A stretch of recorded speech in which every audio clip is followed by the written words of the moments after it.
pessoal, tudo bem com vocês? Eu continuo com os estudos do livro O Princípio do Governo Representativo. Hoje nós vamos começar a destrinchar os argumentos presentes no capítulo 2, denominado O Triunfo da Eleição. Bom, nos vídeos passados eu falei de como era a distribuição, a seleção de cargos públicos em Atenas. A questão principal do primeiro capítulo gira em torno de compreender que a democracia direta não era apenas a participação direta do povo nas questões públicas, mas o modo pelo qual eles selecionavam cargos públicos, que, como nós vimos, ocorria por meio ou do sorteio ou da eleição, ou sorteio e eleição, com o objetivo de promover uma maior rotação dos cargos públicos. De forma bem sucinta, as conclusões que emergem do primeiro capítulo são: na democracia direta, o povo, em assembleia, não exerce todos os poderes. Poderes mais importantes foram atribuídos a órgãos diferentes e menores, tá certo? No entanto, os membros eram designados principalmente, por sorteio. O sorteio, de alguma forma, garantia que quem almejasse um cargo tivesse a oportunidade de tentar alcançar um papel que era desempenhado, em grande parte, por um número pequeno de cidadãos. Logo, mesmo sem poder explicar o porquê, os democratas eles tinham a intuição de que as eleições elas não garantiam a mesma igualdade que o sorteio. Agora, no segundo capítulo, o Manon vai explicar que o uso político do sorteio ele não era exclusivo da democracia ateniense, tá certo? Antes da invenção do que ele vai chamar de governo representativo, o sorteio ele era usado em vários graus e formas na maioria dos sistemas políticos nos quais o poder era exercido por cidadãos e não apenas por um monarca hereditário, tá? E aí o que eu proponho para vocês vamos ver como isso acontecia então, tá? E aí, antes de continuar, já clica no botão de se inscrever, ative o sininho de notificações para ficar ligado nas novidades e dá um joinha aí para fortalecer o canal, tá? Agora sim, vamos lá!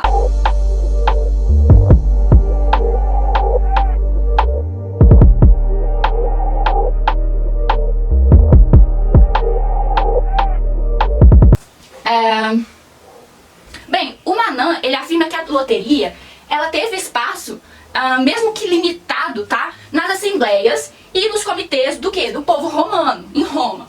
Ele diz que as repúblicas italianas da Idade Média e também no Renascimento, eles escolhiam seus magistrados por sorteio. E ele cita como exemplo tanto Florença quanto Veneza, tá? Diz Manon, em Florença, o centro intelectual do humanismo cívico e da renovação republicana, a seleção dos magistrados por sorteio era uma instituição-chave do sistema republicano. Finalmente, Veneza, a mais serena, cuja estabilidade e longevidade fascinaram os observadores, continuou a praticar uma forma de loteria até a sua queda em 1797.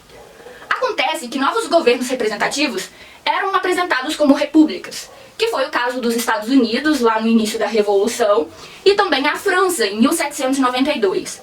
Mas o que Manon vai detectar que eles estavam rompendo com a tradição republicana por não encontrar um lugar para a loteria. Portanto, quando o governo representativo ele foi inventado, não se ignorou que a loteria havia sido usada em mais lugares do que em Atenas. E que, de fato, ainda estava em uso, o que vai levar os teóricos políticos daquela época a refletirem sobre os experimentos republicanos do passado e do presente. Dessa forma, no capítulo 2, o Manon vai explicar o motivo pelo qual o sorteio não era considerado uma extravagância, que só era visualizada na cultura grega, tá certo? Era, na verdade, um dos métodos experimentados e testados para conferir poder de forma não hereditária. Pertenceu à mesma categoria da eleição, essa é a questão. Em geral, os modelos republicanos, eles combinavam os dois procedimentos ou eles vão oscilar entre eles. Nós vamos ver que na Roma Antiga, a eleição, ela prevaleceu como em Veneza, tá? E a República de Veneza, ela sempre foi considerada pelos observadores dos séculos 17 e 18 como o arquétipo, tá, da república eletiva. Já os republicanos florentinos, eles hesitavam um pouco entre a loteria e a eleição. E aí isso produzia um debate explícito sobre os respectivos méritos de ambos os métodos de nomeação. Para comparar e contrastar as duas práticas, o Manon vai expor como o sorteio e a eleição eram utilizados na tradição republicana.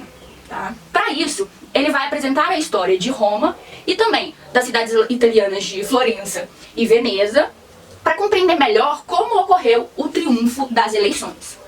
Manon expõe a teoria política do século 17 e 18 por meio do pensamento do James Harrington e do Rousseau, chegando por fim ao argumento central do capítulo, em que ele vai afirmar que o triunfo das eleições acontece no momento em que não mais nos preocupamos em permitir a todos a possibilidade de ocupação de cargos públicos, mas sim com a necessidade de consentir o poder a alguém.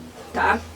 A questão aqui é, quando o governo representativo foi criado, a elite culta que pensou estava ciente do contraste entre sorteio e eleição. Tá? O que, sem dúvida, lança alguma luz sobre as crenças e aspirações que motivaram essa elite quando foi tomada a decisão de que a representação política, ela se pautaria, né, a representação política moderna se pautaria e deveria se basear apenas nas eleições. Vamos, então, à análise das eleições na história de Roma como forma de entender o sorteio e a eleição na tradição republicana. Bom, nós estamos falando de Roma do século II a.C. Ninguém pensou que Roma fosse uma democracia, pois ela não era, tá? Nenhum observador familiarizado com o pensamento político grego diria que Roma era uma democracia. E aí, o escritor grego Políbio, que viveu ali em Roma no século II a.C., não apresenta o sistema político romano como uma democracia, mas como o quê? Uma constituição mista, tá certo? O governo de Roma foi uma combinação de características que ele vai dizer monárquicas, aristocráticas e democráticas, tá certo? Era a combinação dessas características. E ele vai dizer, então, que os cônsules e os magistrados eram o elemento monárquico de Roma, tá? Já o Senado era o elemento aristocrático. E as assembleias populares eram o elemento democrático de Roma, tá certo? Segundo Políbio, foi o equilíbrio entre essas três instituições que deu a Roma sua estabilidade excepcional. Os três poderes, eles controlavam-se e equilibravam-se mutuamente, evitando de alguma forma os abusos de poder que afligiam todas as instituições que ele vai chamar de instituições públicas, que são a monarquia, a aristocracia, a democracia, e que as condenavam ao que ele vai chamar de degeneração. Posteriormente, elas vão ceder a outros ciclos periódicos. O Políbio, ele continua a ser uma das nossas principais fontes de informação sobre a Constituição Romana. Para Políbio, então, o sucesso da mais ilustre república se devia em grande parte ao fato de ser uma constituição mista, como eu disse. A noção de governo misto há muito foi esquecida, embora tenha desempenhado um papel importante na formação do pensamento político, tá? Principalmente o pensamento político ocidental. Na teoria constitucional, a Constituição Romana entrou para a história sob o título de um governo misto, ou de uma república mista de democracia. Os historiadores atuais vão caracterizar o sistema político romano como uma timocracia, ou seja, um sistema constituído em qualificações baseadas na propriedade, no dinheiro, no capital. A riqueza individual não foi o único critério que os censores usavam para atribuir um lugar na hierarquia, tá? No censo, as qualidades físicas, e aí isso acontecia por motivos militares, as qualidades morais e sociais também foram levadas em consideração, tá certo? Mas a riqueza, ela desempenhava um papel fundamental. A quantidade de riqueza de uma pessoa, de alguma forma, determinava a extensão de sua influência política. E aí, uma das formas pelas quais as propriedades determinavam o poder aparece na organização do voto popular, tá? E aí eu retorno com o quadro exposto de outra forma. Esperem aí só um segundinho. Voltamos! Continuando. Embora no final da era republicana os cidadãos mais pobres tivessem direito ao voto, os seus votos, eles não tinham o mesmo peso nas assembleias populares que os dos ricos devido ao sistema de votação em grupo. Como que esse sistema funcionava? Bom, ele ocorria de dois tipos. A assembleia comitia centuria, que era a reunião dos cidadãos romanos em que cada classe era dividida em várias centúrias, e também nós tínhamos a comitia tribuna, que seria a assembleia tribal ou a assembleia do povo, em que havia uma divisão territorial de 35 tribos, tá? Na assembleia centurial, cada cidadão votava, mas o seu voto não tinha um peso individual, mas do grupo ao qual ele pertencia. A recontagem final levava em conta o resultado geral, tá? A forma como os indivíduos votavam em cada grupo determinava o voto do grupo, tá? E o voto de cada grupo, ele tinha o mesmo peso, independentemente do tamanho. O que, de certa forma, vai dar uma vantagem às classes proprietárias, que eram o quê? Particularmente menores comparada a essas classes mais baixas, que tinham um número maior de cidadãos, tá? Já nas assembleias do povo ou das tribos, o voto era dividido pelo território. Nesse caso, a assembleia tinha um caráter mais popular, já que não eram grupos divididos por classe, mas por território, tá? O papel preponderante da riqueza também, de alguma forma, vai refletir na reserva por leis das magistraturas para as classes mais altas da primeira pirâmide. Ou seja, para ocupar uma magistratura, era necessário ser membro de uma ordem equestre, ou seja, ser um cavaleiro. E, uma vez que também os senadores deveriam ser ex-magistrados, o Senado também era o reduto, o lugar das ordens equestres, dos cavaleiros. A maioria das magistraturas, ela era eletiva, exceto para o cargo do ditador. O povo, reunido em tribos, elegia os magistrados inferiores e os tribunos da plebe, tá? O povo, reunido, nomeou também os maiores magistrados, que eram os cônsules ou os censores, tá? É possível então afirmar, portanto, para simplificar um sistema que é complexo e que se modificou e evoluiu durante o período republicano, que em Roma o povo elegia os magistrados, mas o povo não podia se incorporar às magistraturas, tá? Os descendentes de cidadãos pertencentes às categorias mais baixas nesse censo, ele poderia até ter acesso aos magistrados, se e só se a sua riqueza aumentasse e a posição também aumentasse o suficiente para que ele se candidatasse. No entanto, o único poder que as classes mais baixas tinham era para escolher os candidatos das classes altas. As assembleias populares, elas não se limitavam a eleger magistrados, tá? Elas também aprovavam leis e julgavam certos casos. A maioria das leis, ela era aprovada pela Assembleia Tribal, considerada pelos historiadores de hoje como o órgão essencial do poder popular. E aí, é preciso ressaltar, porém, que a iniciativa, novamente, pertencia somente e apenas aos magistrados. Somente um magistrado com tal capacidade poderia convocar a Assembleia do Povo Romano. Era sempre, então, um magistrado que convocava as assembleias e que formulava as questões a serem apresentadas para a Assembleia. E aí, a questão é, todas as decisões do povo eram uma resposta ao magistrado. A Constituição Romana, portanto, ela incluía um elemento de democracia direta, mas a iniciativa não era lá como em Atenas, de qualquer um, né? Apenas quem propunha as leis e falavam eram os magistrados. Embora, então, os magistrados eles fossem nomeados apenas por eleição, a loteria, tá? Ela tinha uma parte significante também nas assembleias populares. Então, qual poderia ser a natureza e o significado da loteria em um sistema político simplesmente oligárquico e no qual a riqueza confere poder? Qual que é o papel da loteria? A loteria, ela foi usada para determinar quem deveria votar primeiro nas assembleias centuriais, né? Nas assembleias dos grupos de classes. E para determinar quais votos seriam contados primeiros nas assembleias tribais. Essa, então, era a função do sorteio em Roma. No primeiro, tá? Foi sorteado o centurião que deveria votar primeiro, tá? O centurião, ele foi batizado de centurião com prerrogativa. É sobre a importância e os efeitos do sorteio desse centurião com prerrogativa que a história oferece algumas informações pra gente. As assembleias de centuriões, eles tinham 193 centuriões das 5 classes estabelecidas nesse censo. Dois fatores fizeram com que as classes proprietárias predominassem, tá?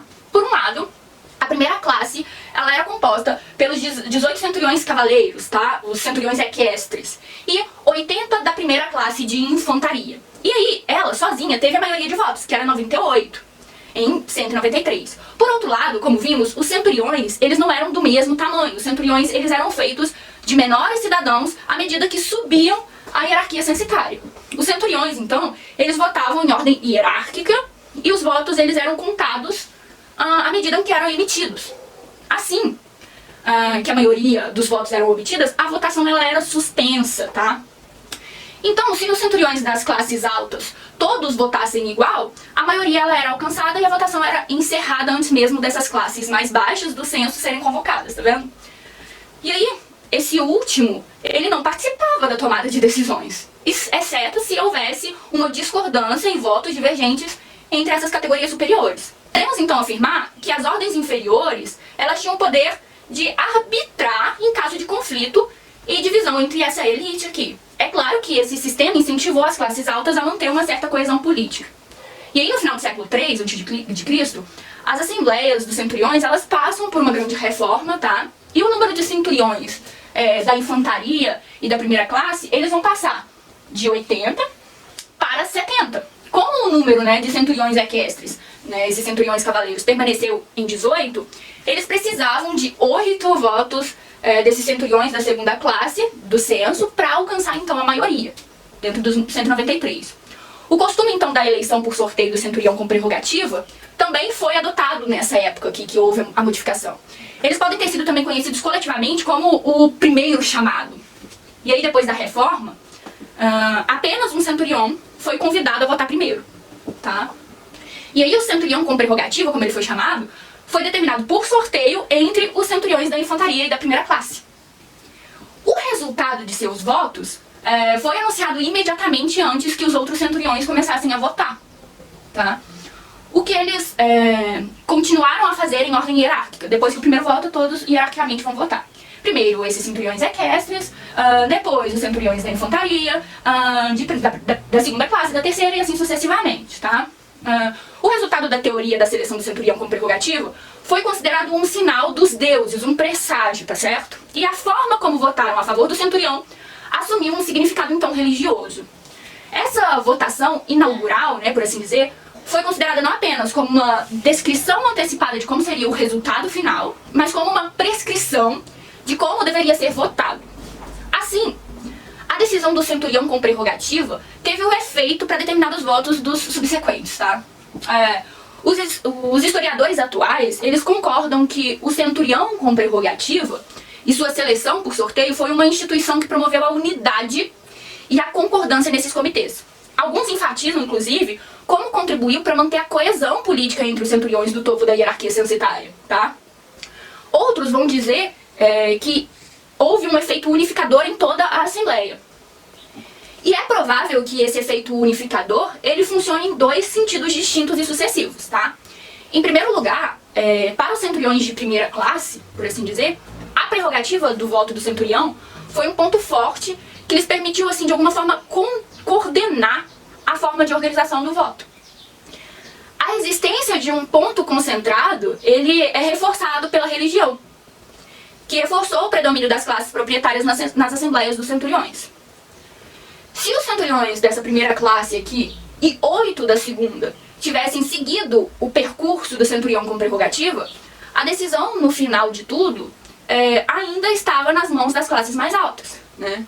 Pois nos centuriões seguintes a hierarquia não seria convocada, porque, como eu disse, já teríamos os votos majoritários e a votação terminaria.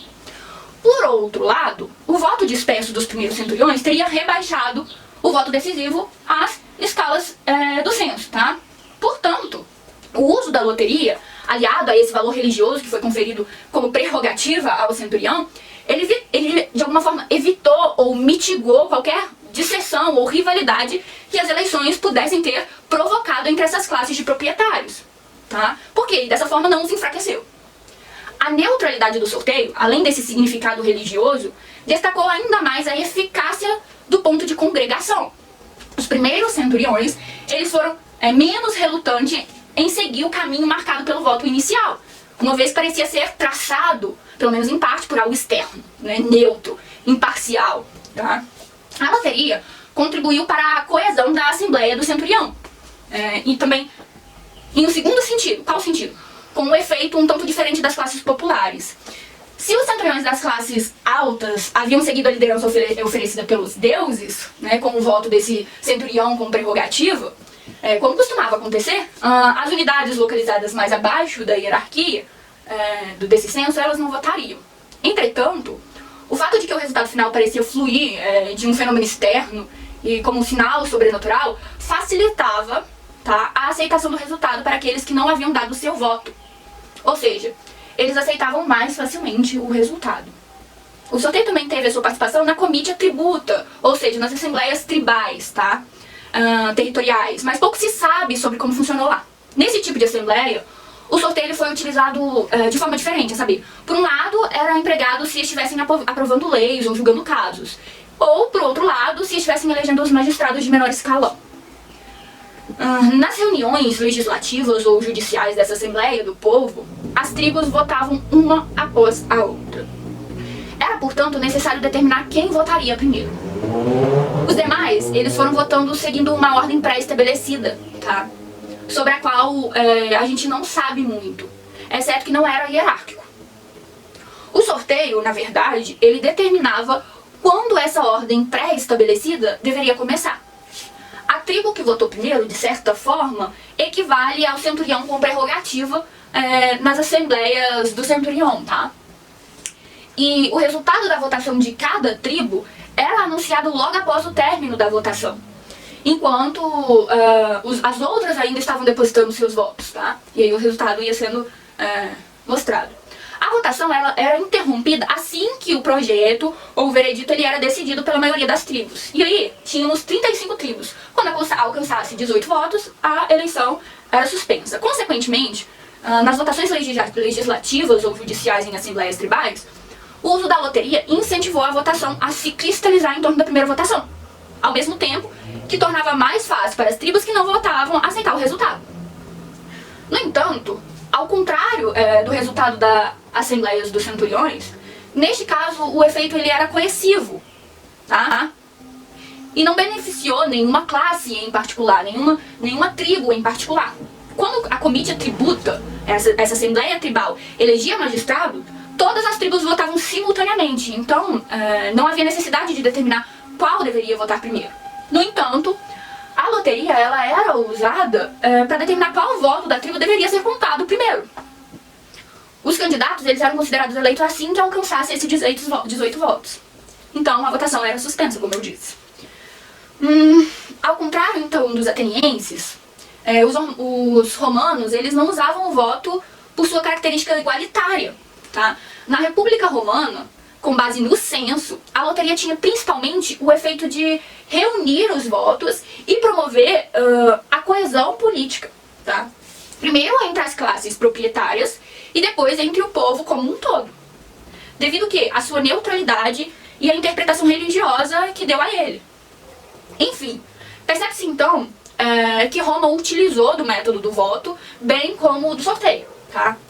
No vídeo que vem, eu vou apresentar o uso do sorteio e da eleição nas cidades italianas para que assim nós possamos de alguma forma avaliar o motivo pelo qual houve o triunfo das eleições nos governos representativos modernos.